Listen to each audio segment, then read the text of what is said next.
Lorry பேருந்து மோதிய விபத்தில் 2 வாகனங்களும் தலைக்குப்புற கவிழ்ந்தன. பேருந்து ஓட்டுநர் 2 மணி நேரம் போராடி மீட்கப்பட்டார்.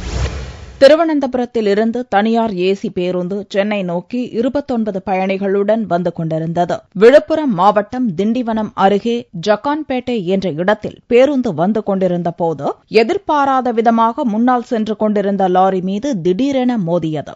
இவ்விபத்தில் 2 வாகனங்களும் 20 அடி பள்ளத்தில் கவிழ்ந்தன. இதில் 32 பேர் சிக்கிக் கொண்டனர். தகவல் அறிந்து சம்பவ இடத்திற்கு வந்த மாவட்ட காவல்துறை கண்காணிப்பாளர் மனோகரன் தலைமையில் 50க்கும் மேற்பட்ட போலீசார் ராட்சத கிரேன் உதவியுடன் மீட்புப் பணியில் ஈடுபட்டனர். பேருந்து ஓட்டுநர் ஜோஸ்குமார் 2 மணி நேரம் போராடி மீட்கப்பட்டார்.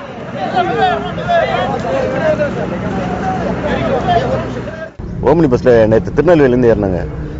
ராத்திரி 8 மணி கிளம்ப வண்டி விடிய காலையில் ஒரு 3-3:30 மணி இருக்கும். திண்டிவனம் பக்கத்தில் ஜக்கான்பேட்டைன்னு ஒரு இடத்துல வரும்போது ஒரு முன்னால போன லாரியில மோதி இருக்கு. மோதி பஸ் அப்படியே 100 அடி பள்ளத்தில் அப்படியே உருண்டு எல்லாம் அவங்களுக்கு ஆட்களுக்கு நிறைய பலத்த அடி இருந்தது. காலையில் கொஞ்சம் லேச மழை வர தோறிட்டு நடந்த போலீஸ் 108 வந்து பாடி ஆட்களை ரெக்கவர் பண்ணி கொண்டு போயிருக்கிறாங்க. இவ்விபத்தில் விழுப்புரம் சென்னை தேசிய நெடுஞ்சாலையில் 1 மணி நேரத்திற்கும் மேலாக போக்குவரத்து பாதிக்கப்பட்டது.